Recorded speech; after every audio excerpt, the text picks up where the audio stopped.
The recent terror attack in Boulder, Colorado, has underscored the extreme dangers posed to our country by the entry of foreign nationals who are not properly vetted, as well as those who come here as temporary visitors and overstay their visas. We don't want them. The ban stops citizens of 12 countries in total from travelling to the United States, the others being Afghanistan, Chad, the Republic of Congo, Equatorial Guinea, Eritrea, Myanmar, Iran, and Sudan.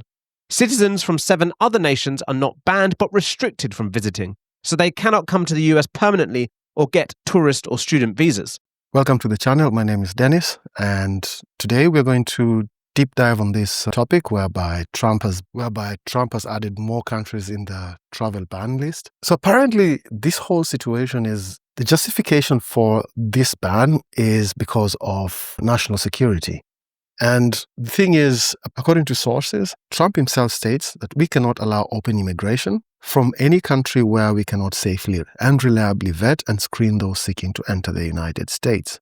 So I think it's a case whereby they're saying that if your country doesn't have like proper criminal records of people, or your records disappeared during a regime change kind of situation, and your systems are not intact anymore, then you will be subject to this ban. So this has also sparked some backlash from human rights organizations such as Amnesty International, who are just saying that this is outrightly racist and it's just going to breed hate and also misinformation and disinformation.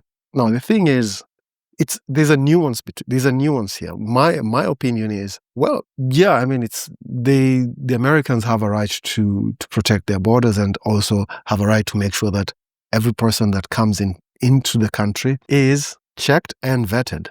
That's pretty much what happens to other countries as well, that everyone has to be checked.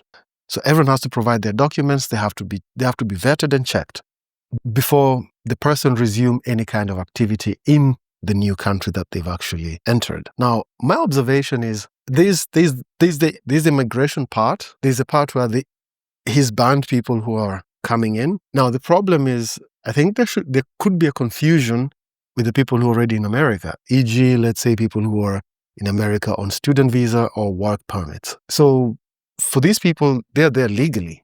So Trump hasn't provided clear communication as to what's going to happen here, because at the end of the day, these people who are there legally, who will end up having a very, very tough time.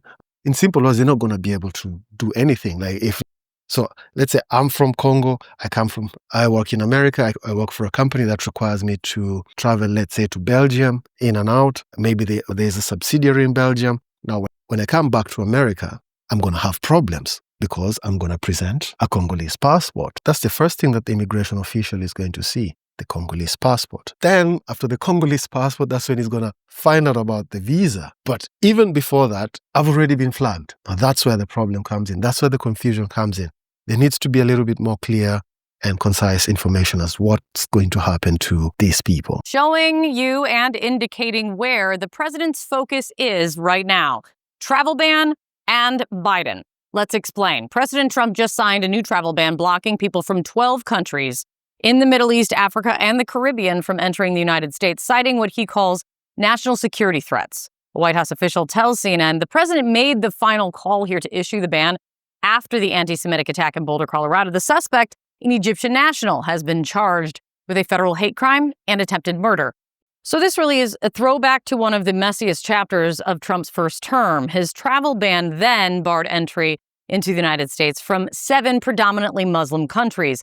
And you'll remember it set off a wave of legal challenges. It was put on hold, it was revised, and then eventually repealed under President Biden. TBD on what happens now as he resurrects this policy. Justification is that, well, Trump wants to protect Americans from future terrorist attacks of any kind, and directly citing that the Boulder, Colorado attack as a reason to introduce such measures. Now, if you look at it from the other side, well, it's a little bit interesting that the assailant or the terrorist was from Egypt, but Egypt is not on the ban list, which is actually very, very interesting and very convenient. It looks like a convenient move.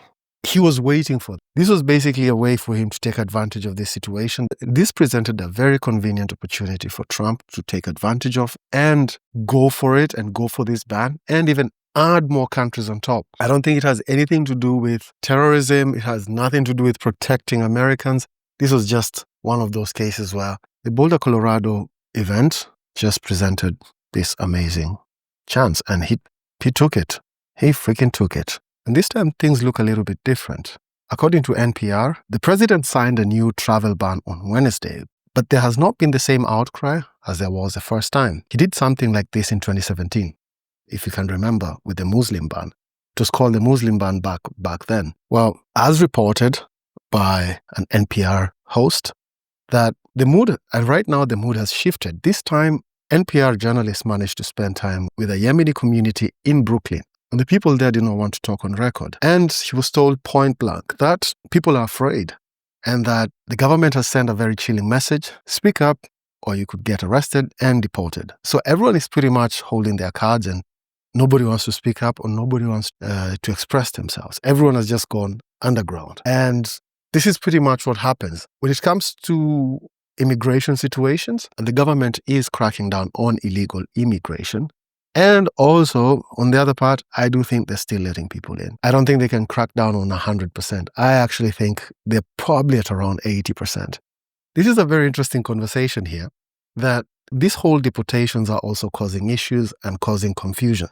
So apparently there was even a small vigil in this Yemeni community in Manhattan, and the host managed to talk to a lady called Kathy Breen, who's a retired nurse, and she's 77 years old. And she said, which I agree 100%, Catherine Breen said, it's just beyond comprehension. I don't know what to say. We make refugees, but you don't take them. Mic drop. Yeah, America does make refugees, but right now they're complaining about taking them. A good example is what's happening even right now. There's the Iran situation. There's 92 million or so Iranians. So what happens when you topple the government and it doesn't go as planned and ends up as a basket case like Libya and Iraq? Guess where those people are going to go? Guess where they're going to start moving to? You know exactly where they're going to go.